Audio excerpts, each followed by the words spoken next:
Madrugada, são 1h33. Estamos aqui para essa nossa quarta mensagem sobre o mindset do sacerdote e o mindset do rei. Vou entrar direto no assunto para a gente não ficar com o vídeo muito longo, não se alongar demais. Eu fiz uma introdução na primeira mensagem, depois eu vim falando um pouco do sacerdote, e o objetivo principal dessas mensagens é te mostrar o mindset do rei. Por quê? Porque eu tenho explicado que o mindset do sacerdote já é muito difundido, muito desenvolvido. Todo mundo, líder, pastores e cristãos, sabe muito bem quais são os papéis do sacerdote, tanto lendo na Antiga Aliança, o sacerdócio levítico que eles faziam, intercediam, oravam, sacrificavam, lideravam espiritualmente o povo, eram um intermediário entre Deus e o povo. E na nova aliança, hoje a igreja pratica muito também o modelo do sacerdote levítico ainda. O sacerdote hoje é o pastor, é o apóstolo, é o bispo, é o diácono, presbítero, discipulador, líder de célula, qualquer líder hoje que traga as pessoas para essa comunhão com Deus, faz o papel do sacerdote. E todo mundo tem muito fácil na ponta da língua esse papel. Você perguntar para qualquer líder, sabe. E quando eu pergunto sobre o papel do rei em nós, primeiro que as pessoas não sabem nem que nós temos um papel duplo nessa missão, nesse propósito com Deus, que é o sacerdote e é o rei. O cordeiro representando o sacerdote e o leão representando o rei. Começa lá em Êxodo 19:6. Eu só vou dar uma recapitulada no que eu já falei e entrar no assunto de hoje. Êxodo 19:6, 1 Pedro 2:9, se você quiser anotar, Apocalipse 1:6 e Apocalipse 5:10. Todos esses textos trazem esse propósito, essa missão dupla que há em nós para que nós venhamos a desenvolver aqui na Terra. Mas eu já falei isso desde a primeira mensagem, na introdução, que o propósito primário de Deus está lá em Gênesis, do capítulo 1 ao 3, antes do pecado, e ali está todo o escopo do propósito e da missão que Deus tem para nós na Terra. Em Gênesis, aliás, capítulo 1, versículo 26, logo de cara, ele fala: façamos o homem à nossa imagem, segundo a nossa semelhança, e domine. A palavra domine é governe, reine. Então, era o propósito primário do homem governar a terra, reinar sobre a terra. Por quê? Porque o Salmo 115, versículo 16 diz: os céus são o céu do Senhor, mas a terra ele deu aos filhos dos homens, deu para nós. Mas, pastor Nelson, o homem perdeu lá em Gênesis capítulo 3, ok, verdade. E toda a trajetória bíblica até a chegada de Cristo, tudo veio aos trancos e barrancos, preparando o ser humano para a chegada de Jesus. Quando Jesus chega, morre na cruz, ressuscita, sobe aos céus e derrama o Espírito Santo e começa a igreja. E nesse sacrifício da cruz, Jesus restaura esse reino, traz de volta na plenitude dos tempos, ele fez congregar todas as coisas. Efésios 1:10. Todas as coisas, tanto as que estão no céu como as que estão na terra, juntou tudo de novo. O que estava separado agora se une de novo. E em 2 Coríntios capítulo 5, ele diz que ele reconciliou a terra com ele. Então ele traz de volta. E aí ele agora entrega novamente o reino que foi perdido em Gênesis 3 nas mãos do homem. E agora nós temos que desenvolver esse reino. E mais do que isso, ele agora traz a primazia, não mais como era na velha aliança o sacerdote, mas agora o reino. E ele diz: buscai em primeiro lugar o reino, não em primeiro lugar o sacerdócio. E todas as coisas ao teu redor serão acrescentadas. Quando você entende essa mentalidade, quando você entende o que o rei tem que fazer na terra, a expansão desse reino, trazendo do céu para a terra, que seja feita a tua vontade, assim na terra como no céu, e esse reino pode ser expandido por nós. Mas isso é uma mentalidade que a igreja não tem, a igreja não pratica, a igreja não entende. A igreja, quando se fala, você prega o reino, prega, eu evangelizo, eu estudo, eu participo da escola bíblica dominical, estou sempre levando sopão para mendigos na rua, eu prego o reino. Não é isso, não tem nada a ver com isso, mas muita gente fala isso para mim. Dito essas coisas, nós vamos entrar rapidamente no que eu quero falar hoje, porque eu já falei do capítulo 12 de Gênesis, chamado de Abraão, falei que ele fez 4 altares, do capítulo 12 e 13, capítulo 12, versículo 4, capítulo 12, versículo 7, todos ele edificou um altar para o Senhor. Capítulo 13, versículo 4, não, capítulo 12, versículo 7, capítulo 12, versículo 8. Ele edificou altares. Depois, capítulo 13, versículo 4 e capítulo 13, versículo 18. 4 altares, desde o chamado dele, sai da tua casa, da tua parentela e vai para a terra que eu te mostrarei. Ele saiu peregrinando, foi parando onde parava, fazia altares. E quem faz altar? Sacerdote. E Abraão estava sendo preparado por Deus para ser o pilar, o fundamento da genealogia de Jesus. Aí ele aparece lá em Mateus capítulo 1, versículo 1, do 1 ao 17, livro da genealogia de Jesus Cristo, filho de Davi, filho de Abraão. Então Abraão era o pilar, ele tinha que ativar nele e entender sobre o reino. E nessa trajetória do capítulo 12 e 13, ele vem só desenvolvendo e demonstrando práticas sacerdotais, práticas do altar, práticas que eram fazia parte do chamado, mas não era o chamado completo. E, como eu já falei, muito mais até o chamado do reino. Por quê? Porque a lei que tinha o bojo do sacerdote, como está lá em Hebreus capítulo 7, agora, no Novo Testamento, na Nova Aliança, no Novo Pacto, não é mais o sacerdócio, é buscar em primeiro lugar o reino. E Lucas 16 diz, a lei e os profetas duraram até João. Lei, sacerdócio, profetas duraram até João Batista. Desde então é pregado o reino. Ok, mas chegando no capítulo 14, e aí é que fica interessante, e eu quero te mostrar isso rapidamente, por que aconteceu tudo isso aqui que aconteceu no capítulo 14, do versículo 1 em diante. Eu quero ler uma parte para você. Olha o que diz Gênesis 14, versículo 1, de 1 em diante. Ó. E aconteceu nos dias de Anrafel, rei de Siná, Arioque, rei de Elazar. Ó, vamos lá, vamos contar esses reis aqui. Nos dias de Anrafel, rei de Siná, primeiro rei, Anrafel. Segundo, Arioque, rei de Elazar. Quedolaomer, rei de Elão, 3. E Tidal, rei de Goim, 4 reis. Então aqui aparece 4 reis. No enunciado da minha Bíblia, em cima desse capítulo, está a guerra de 5 reis contra 4. Então já contamos 4 aqui no versículo 1. Versículo 2. Que estes fizeram guerra a Berá, rei de Sodoma, 1. A Birsa, rei de Gomorra, 2. Sinabe, rei de Adimá, 3. Semeber, rei de Zeboim, 4. E ao rei de Belá, que está em Zoar. 5 reis. Então, é 5 reis contra 4.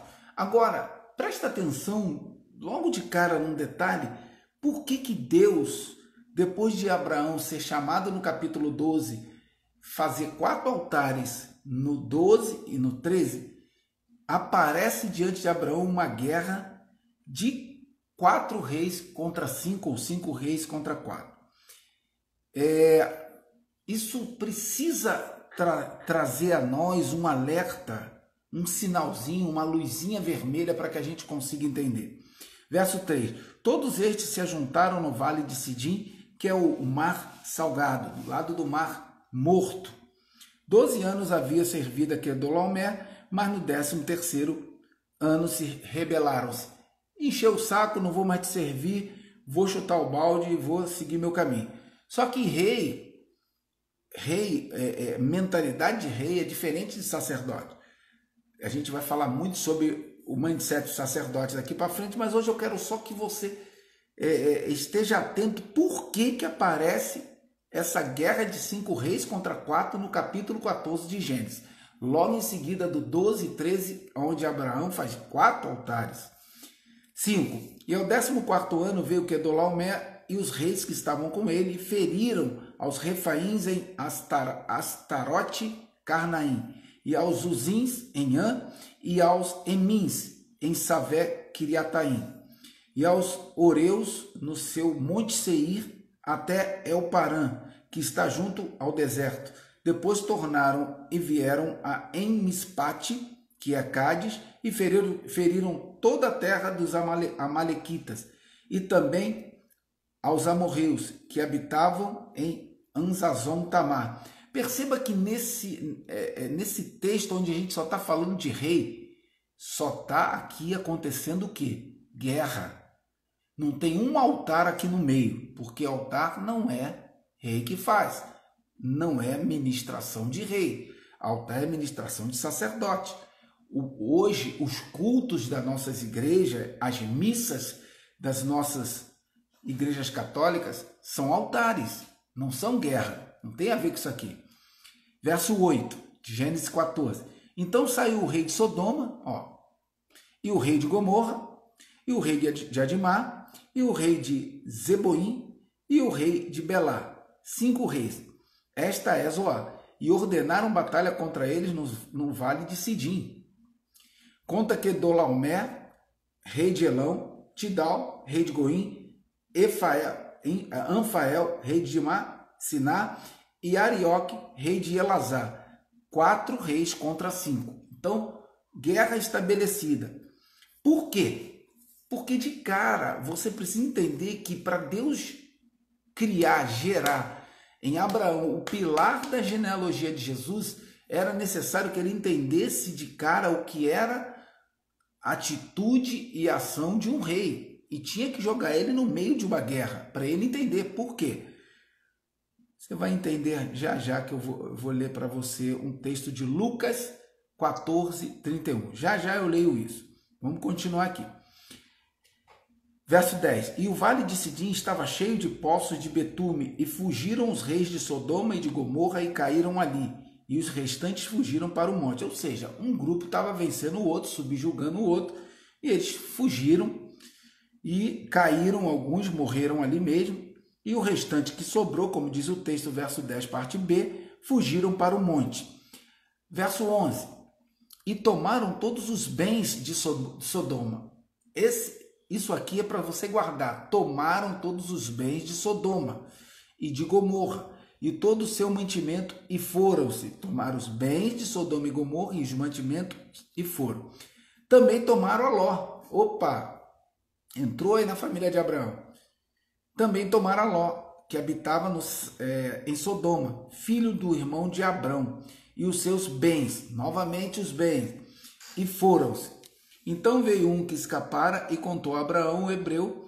Ele habitava junto ao carvalho de Manré, e o amorreu, irmão de Escol, irmão de Ané. Eles eram confederados de Abraão. Ok, eu não vou prosseguir porque do capítulo 14 em diante eu vou começar a falar a partir de amanhã. Então eu só quero que você entenda uma coisa aqui hoje. Por que Deus lançou Abraão no meio dessa guerra de 5 reis contra 4, se ele não tinha nada a ver com isso?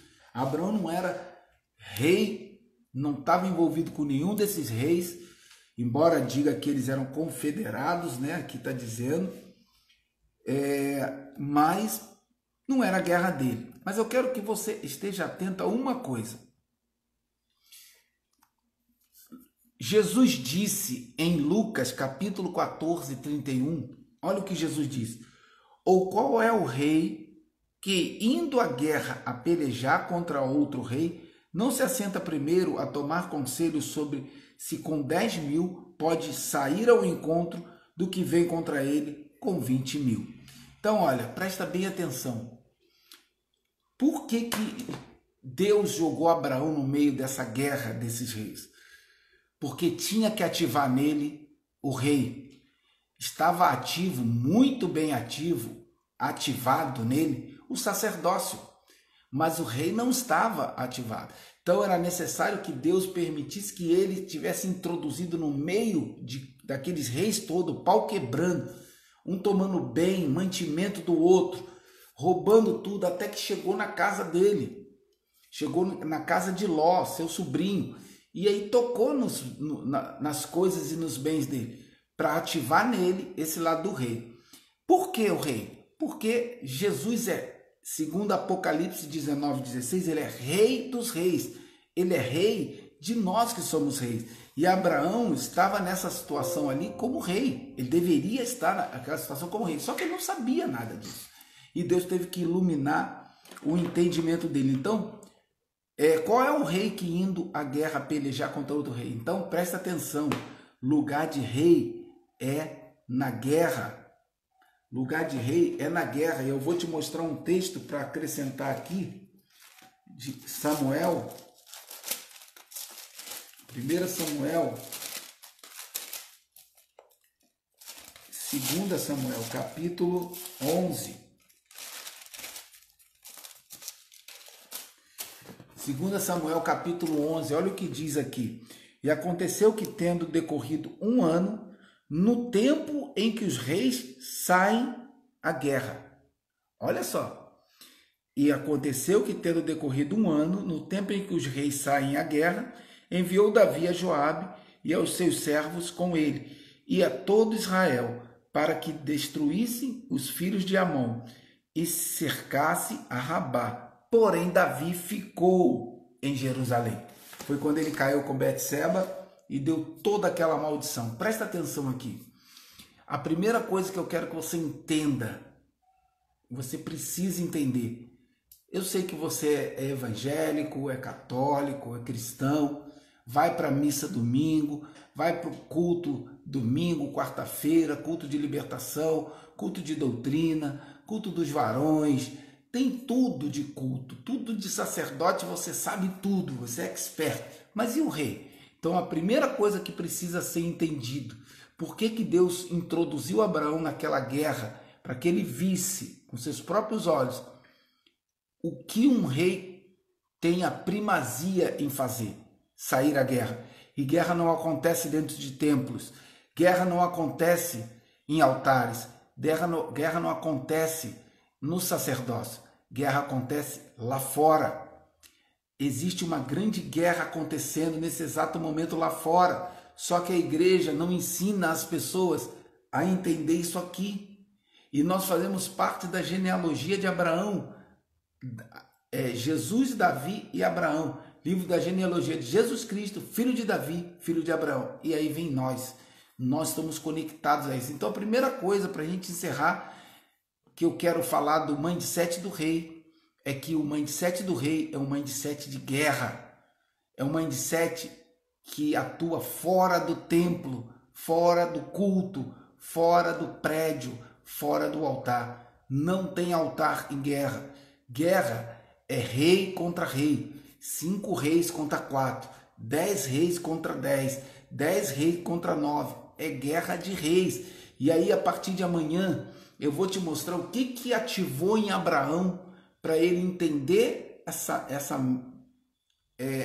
mentalidade, esse mindset do rei, para ele ativar nele. Eu uso muito essa expressão, ativa o rei. Por quê? Porque a maior parte das pessoas estão ativadas no sacerdócio. Sabem tudo de culto, sabem tudo de altar, mas não sabem nada de guerra, nada de mentalidade de guerra, mentalidade de rei, mindset de rei. E nós vamos começar a ver. Hoje eu só estou te mostrando por que Deus jogou Abraão no meio dessa guerra de reis, para que ele entendesse qual era o lugar dele também, além de estar fazendo altares como ele fez em Gênesis 12, 7, versículo 7, versículo 8, Gênesis 13, versículo 4 e versículo 18. E aí logo em seguida ele teve que ativar o rei nele. E aí a partir de amanhã eu vou te mostrar o que ele fez, o que foi necessário acontecer para que isso acontecesse na vida dele, ativasse esse rei na vida dele. Não perca as mensagens não, para ativar também na tua vida esse rei e você partir para a missão, partir para o propósito e não ficar fazendo um propósito pela metade, que é só o sacerdócio. E principalmente, mais para frente a gente vai falar também sobre isso, o sacerdócio errado, que é o sacerdócio levítico, e não o sacerdócio de Melquisedeque. E nós vamos falar sobre isso também. Então, é só por hoje, para não ficar muito longo. Entenda isso. Ativa o rei em você, porque em Abraão amanhã eu vou te mostrar o que foi necessário acontecer para que ativasse nele o rei. E eu espero que você entenda, para que ative também isso na sua vida. E você cumpra a missão, cumpra o propósito e vai ser muito mais feliz se conectando ao centro da vontade de Deus. Mateus 6:33, buscar em primeiro lugar o reino, não é em segundo, e nem o sacerdócio, o reino, e todas as coisas vos serão acrescentadas. Você vai ser feliz, próspero, abundante, saudável, vai ter harmonia na tua família, no teu lar, quando você entender tudo isso, tá bom? Fica na paz, bom descanso, excelente sábado para você, um final de semana maravilhoso. Tamo junto, fui!